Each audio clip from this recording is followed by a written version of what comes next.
There was a time when the Congress party, even when it was hemorrhaging in the rest of the country, always relied to the South for comfort. And I go back to Indira Gandhi in 1977, swept out across North India, but the southern states stayed with her. But today, as Tamil Nadu and indeed Kerala go into elections and Puducherry goes into an election, there's a question mark over the Congress party's future, not just in this part of the world, but indeed across the country. Is the Congress facing the most serious crisis it has since its existence more than a century ago? Who better to answer that question than the Congress's former Union Minister of Home and Finance, one of its senior-most leaders today, P Chidambaram, son of the soil, here in Chennai. Appreciate your joining us, Mr. Chidambaram. I want to start by asking you that central question, Mr. Chidambaram. Is the Congress a party in ICU today? A party which is struggling with its very existence? You want me to speak in English? In English, sir. Yes, sir. Yes, sir, it's on. In my nearly 50 years in politics, I've heard such a statement made several times by your distinguished predecessors in the journalistic world. They said it in 1977. They said it again in 1998. They've said it again in 2003, and they are saying it again. Like any other political party, Congress faces ups and downs.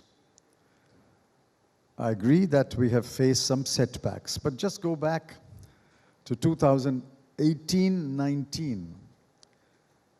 In 5 state elections, Congress won. People have very short memories. We won in Goa, Manipur, Arunachal Pradesh, Karnataka, Madhya Pradesh. Those elections were stolen from us by the BJP. They are not elected governments there. They are governments which were stolen from the Congress party with the help of the governors.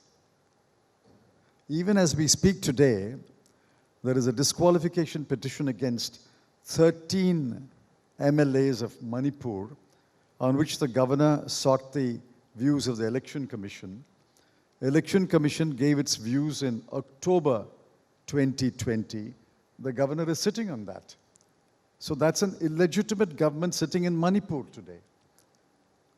So I don't think you should decide the future of the Congress party by temporary defeats. Also remember that we've had significant successes in the last 2.5 years. So I'm posing this question because the Congress is now in power in only 3 states in the country, Punjab, Chhattisgarh and Rajasthan.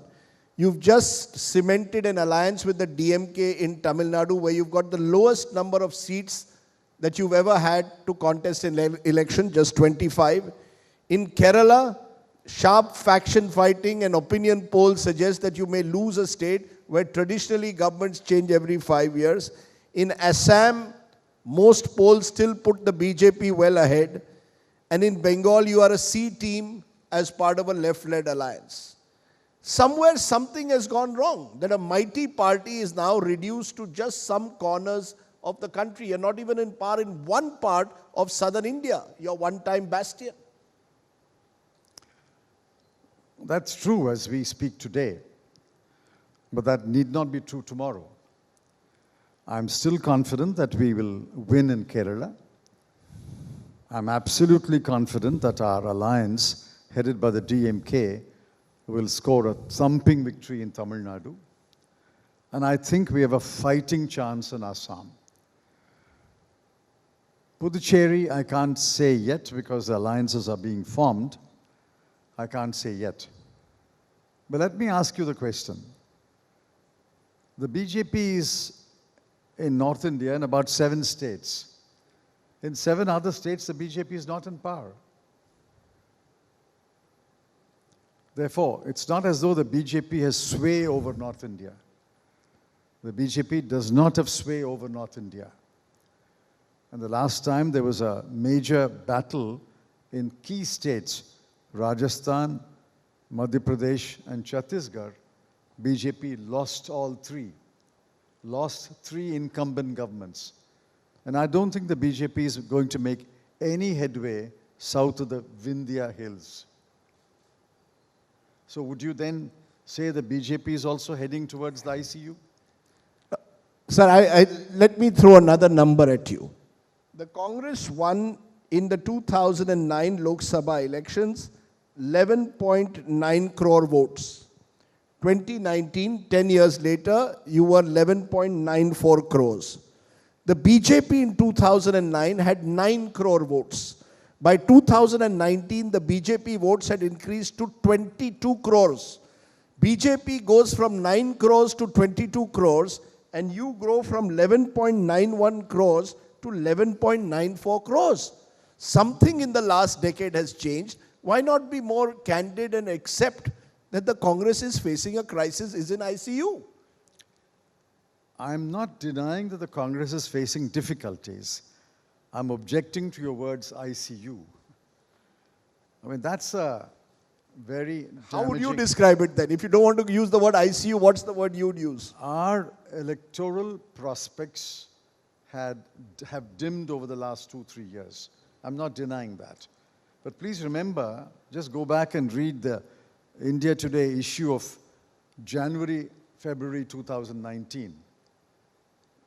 In fact, the prediction was that the BJP will not get a single party majority. Then happened Pulwama and Balakot. A terrorist attack was cynically manipulated by the BJP, you may say cleverly manipulated by the BJP, to trigger ethno-nationalism, which is why they swept the North Indian states. But that was not the position even in early January 2019.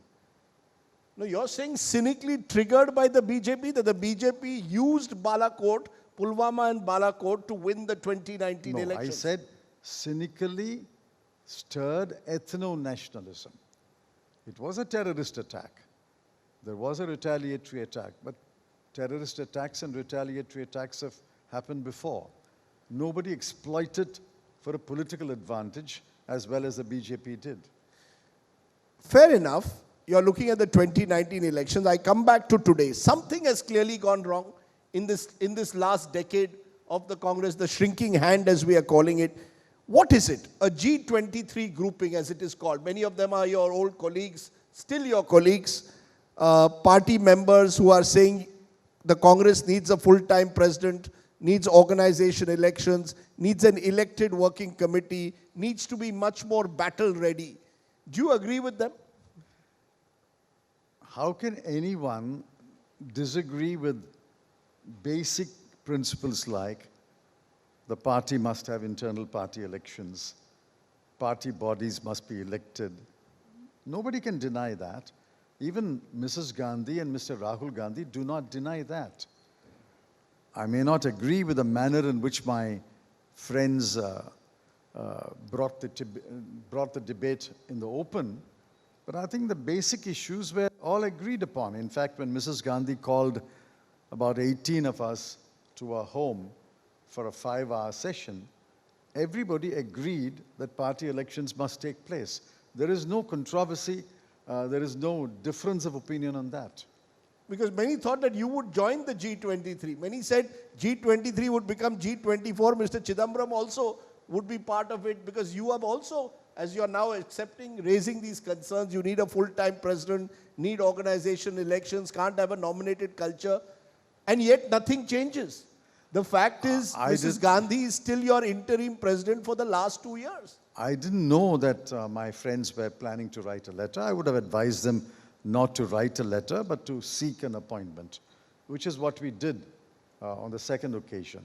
When there was some thought about writing another letter, I said, don't do that mistake. You seek an appointment. And I think Mr. Azad sought an appointment, and we got that meeting with Mrs. Gandhi for 5 hours. So I don't think the party leadership is unresponsive to requests for meetings. But the issues are more complicated than that. The pandemic set back the calendar. The elections have set back the calendar by a few months. So these are external events. But I think the intention of Mrs. Gandhi is to hold party elections. You know, I must come to the elephant in the room. And the elephant in the room is Rahul Gandhi. His supporters say he is the only leader capable of taking on Mr. Modi frontally. He does it day after day, particularly on Twitter. His critics say he has too much power without any responsibility. Which is the truth? Is Rahul Gandhi shirking responsibility? Is he someone who is the problem, or is he the solution? A party's leader can only be selected by party members. Fortunately, the India Today journalists can't select a party leader unless you form your own party. Today, across the length and breadth of this country, if you poll party workers, grassroots workers, what I call booth-level workers, and I have met with 35 block booth-level workers over the last 3 months, addressed nearly 35 meetings, spoke to thousands of workers in my constituency. 99 out of 100 want Mr. Rahul Gandhi to take over as Congress president.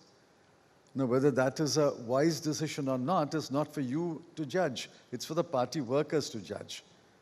That's the truth. So the truth also, if everybody has to accept that truth. So the truth also, may I say, and I'm using a Hindi word in Chennai, na banuga, na banne dunga. Which means I won't become party president, but I won't let someone else also become. And this is how your party has been running for the last 2 years. How can a political party run without a full-time CEO? I agree. In fact, when I proposed Mrs. Gandhi should take over as interim president after Mr. Rahul Gandhi resigned, and we had a day-long deliberation which was inconclusive, and I said at about 9 o'clock, we can't continue like this forever and ever. It's already 9 in the evening. So I proposed that Mrs. Gandhi take over as interim president, and we called an AICC and elect a full-time president in about 2 or 3 months. That was accepted. But then events overtake us. Events have overtaken us. We couldn't hold that election. I still believe that that election should be held, and I think Mrs. Gandhi has agreed that the election will be held immediately after the 5 state elections are over. So is Rahul Gandhi the problem or the solution? I don't know whether he's going to contest or not. He may contest. He may not contest. There may be other candidates. But the party will elect a president shortly after May. Let me put it this way. We are in Chennai, sir. A city and a state which has had a long and durable relationship with the Gandhi-Nehru family. Indira Gandhi had a huge resonance in Tamil Nadu. Rajiv Gandhi was tragically assassinated not too far away from here in Sri Perumbadur. Have the Gandhis outlived their utility, if I may be allowed to use their word, or their sense of stature which they once enjoyed within the Congress party? And I want a real honest answer. Has India changed and the Congress party hasn't changed? Are you asking about Tamil Nadu or India? I'm asking about both in a way. In Tamil Nadu, I think the Gandhi stature is not diminished. I saw a poll or a survey yesterday or day before, which places Mr. Rahul Gandhi's acceptance much higher than Mr. Narendra Modi's acceptance in Tamil Nadu. Now, if you take all over India, I think it differs from state to state. I think at one extreme you have Gujarat. At the other end, you have a state like Chhattisgarh, where we got a 2/3 majority. So I think his acceptability varies from state to state. I think his acceptability is very high today in Punjab and Haryana. It may not be as high in, say, Uttar Pradesh. So I can't really speak for each of the states where I don't do political work. I can only speak of Tamil Nadu, where I do active political work every day. But I think it varies from state to state. So you're saying that the Gandhis must continue to take this leadership position, because then it leaves the Congress open to criticism that you are a family-run party, and New India doesn't want family-run parties. It is not my view which matters. Who will be Congress president will be decided by the party workers. And you're welcome. I'm catching a flight at 12:15 to Madurai on my way to my constituency. I have 2 + 5 meetings over the weekend. You're welcome. We can do a poll of those workers in 7 meetings. I have no hesitation in saying, whether you like it or not, that 99% will ask that Mr. Rahul Gandhi take over as Congress president. Sir, but the party workers are not India, and Madurai is not India either. I mean, there is a larger, I gave you numbers, Congress vote share has gone up only from 11.4 to 11.9 crores. BJP has gone up from 9 crores to 22 crores. But I thought I answered it. It varies from state to state. You know, it varies from state to state. Between the last assembly elections in Rajasthan, Madhya Pradesh, Chhattisgarh and Jharkhand, and the one that was held when Congress formed the governments, the BJP lost a huge share of votes. But then within months in the parliament election, it gained a huge share of votes. Now, how do you explain these swings in simplistic terms? One assembly election to another assembly election, BJP loses a huge share of votes and a huge number of MLAs. Within months in the parliament election, it gains a huge share of votes and MPs. How do you explain these in very simplistic terms? I'll give you an explanation. That increasingly elections in India have become presidential. People are looking for who will be my prime minister, who will be my leader. And therefore, when it comes to a general election, the sense is there's the Timo factor. There is Modi only. The opposition needs to provide a credible alternative, not just in terms of a narrative, but also in terms of leadership. Do you agree with that? That there is a Timo factor in India at the moment? There is Modi, and there is no one on the other side to combat him. There was a similar factor when Mrs. Indira Gandhi was in power. They said there is no alternative. I don't deny that the Tina factor, that there is no alternative factor, plays a role in elections. But that's not forever. There will be a day when somebody will replace Mr. Modi. I think whether you know it or not, Mr. Modi knows that one day he will be replaced too. Are you saying that he will be Prime Minister forever and ever? No one says that he will be Prime Minister forever and ever, but the sense I get from you is that the Congress party is willing to wait its while in the opposition without doing anything proactive to actually change the narrative or offer a leadership alternative. And you once, I remember a few years ago, famously remarked, Mr. Modi is not Morarji Desai. Mr. Modi is not going anywhere in a hurry, sir. I agree. I agree that Mr. Modi, unlike many other BJP leaders, is cut from a different cloth.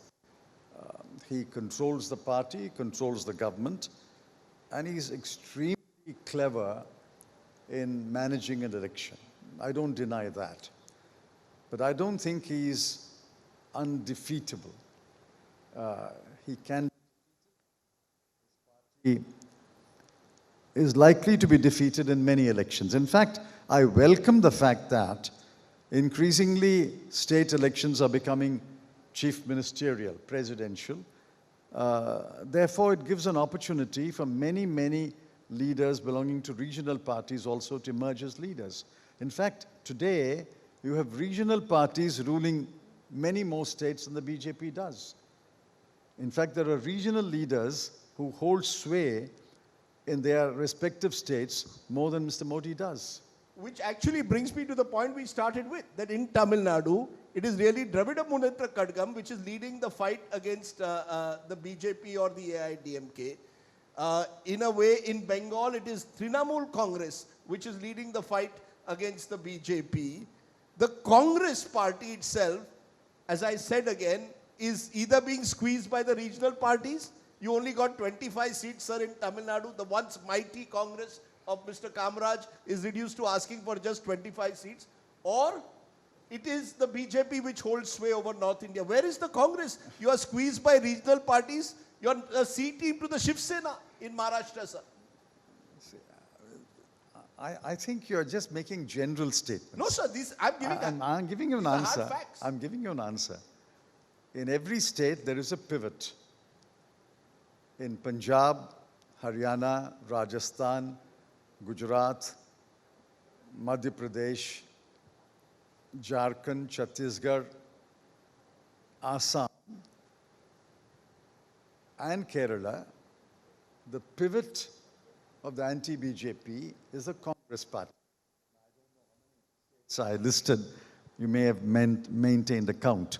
In all these states, the pivot is the Congress party, around which all anti-BJP parties or non-BJP parties rally.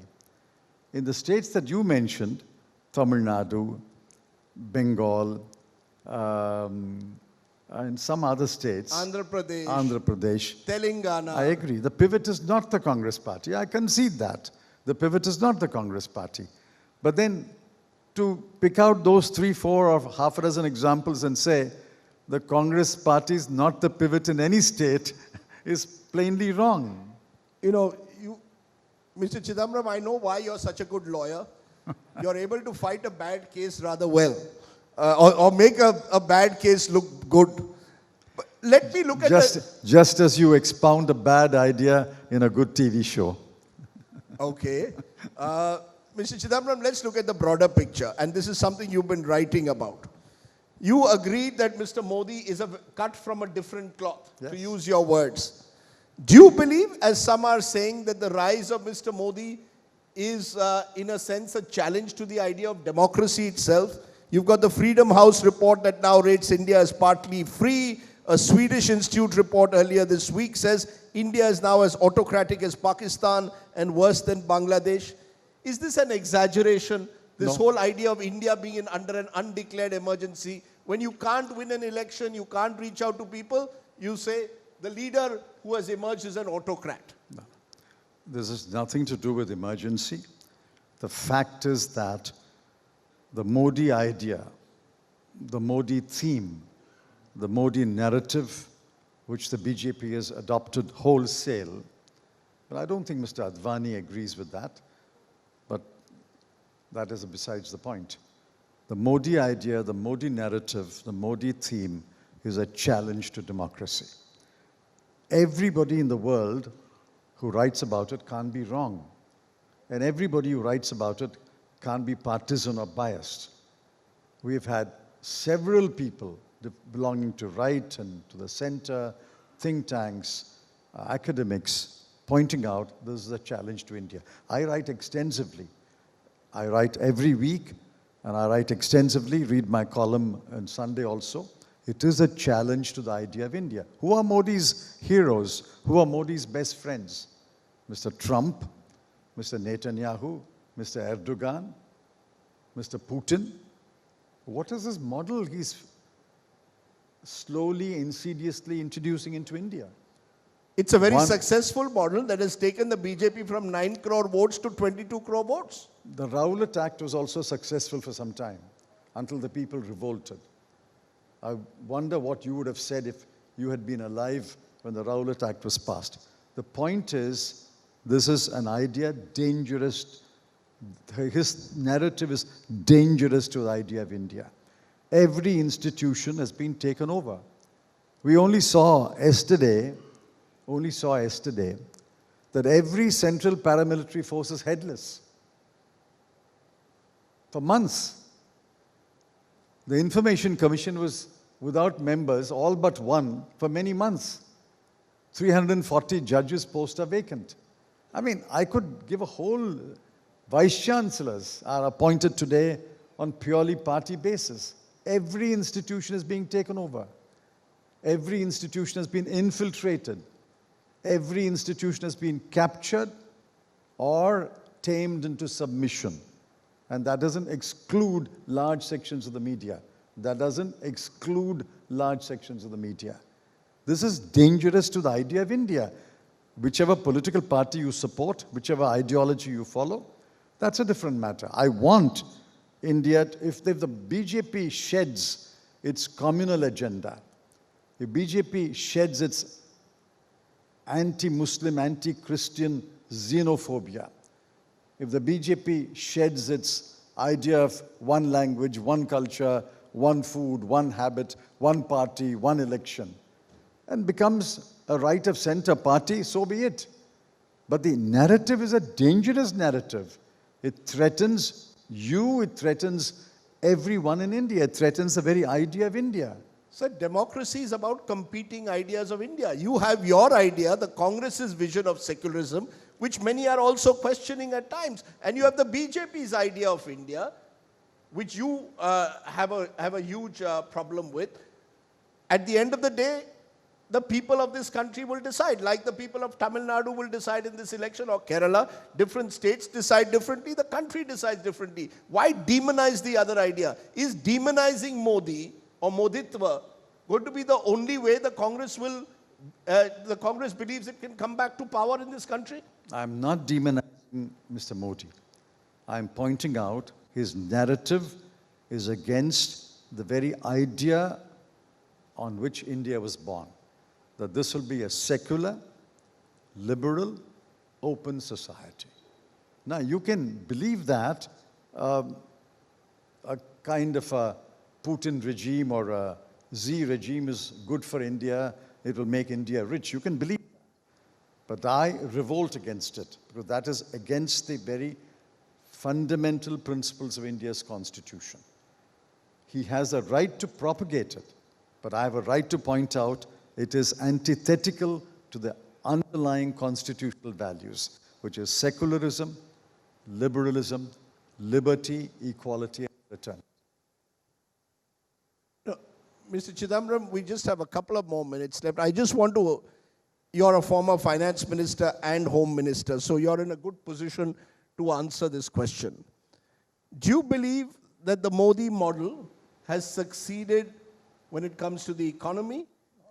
Not at all. You're not willing to accept the buzz Not that at all. the worst is over. We have a V-shaped recovery that's about to take place. You will not accept. Where do you get these simplistic conclusions? Tell me. Where is the V-shaped recovery? This is what the chief economic advisor told me a week ago. What else will the chief economic advisor do? If he says anything else, he will be the ex-chief economic advisor. Where is the V-shaped recovery? Have you read Jahangir Aziz's column 4 days ago? Even the 0.4% of the third quarter is quarter upon quarter. If you look at it sequentially, India is not growing at all. In fact, there's been a setback in the third quarter. I mean, I think you should not look at headlines put out by the chief economic advisor. The chief economic advisor has been talking about a V-shaped recovery for the last 24 months.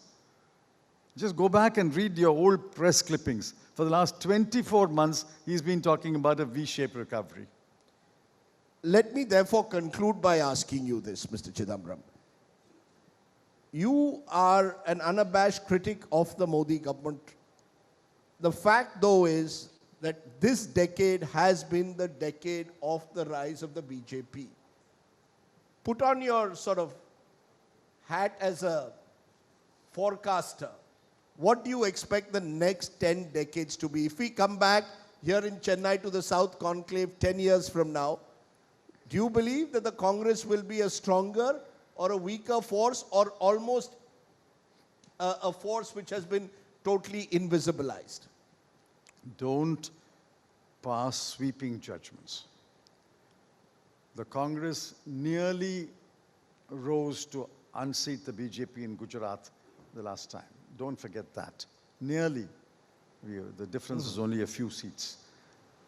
At the moment, the Congress has to consolidate its position in Kerala, Tamil Nadu, and Puducherry. We have a long battle in Telangana and Andhra Pradesh.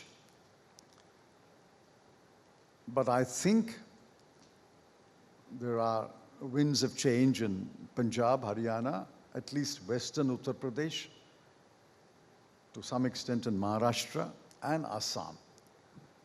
But in that central India, Uttar Pradesh, Bihar and Madhya Pradesh, we have great difficulties. So I approach these matters purely logically and in a hard-headed manner. Consolidate what you have, address the problems where there are problems, and find narratives that suit each state. I think it's doable. If we all sit together in the party, have elected bodies, and put our heads together, it's doable. It's a long struggle, but I'm prepared for a long struggle even at this age. Now, younger men and women will be prepared for a longer struggle. The Congress has had this history of long struggle. We will be able to consolidate and move forward. That's my view. I don't know where you're getting your confidence from, Mr. Chidambaram, but you're basically saying what Mark Twain once said, reports of my death are grossly exaggerated. Right? I don't know where you're getting the confidence from, because other Congress leaders I speak to privately say that you're ideologically hollowed out, organizationally weakened, paisa nahi hai, we have no resources, media is against us. You seem to believe that for all the so-called enemies against the Congress party, it will still revive. Yes, I believe so. With the Gandhis at the helm. It is, or with or without them. It is not whether the Gandhis are at the helm. The Congress party will revive. Who will be at the helm is not for you to decide, it's for Congress workers to decide. Mr. Chidambaram, wonderful to have you here in Tamil Nadu. Interestingly, Tamil Nadu is the one state where somehow Prime Minister Modi's popularity is not as high as in other parts of the country. That is a gross understatement. This is the most anti-BJP state in the country. That's why you perhaps seem to feel more comfortable nowadays sitting in Chennai perhaps than in Delhi. No, there's an election here. I can't sit in Delhi and fight an election in Tamil Nadu. Fair enough. Mr. Chidambaram. Thank you. Thank you very much. Mr. P Chidambaram, the former Finance and Home Minister and senior Congress leader, seemingly believing that the Congress's southern states will perhaps lead to a Congress revival. Thank you very much.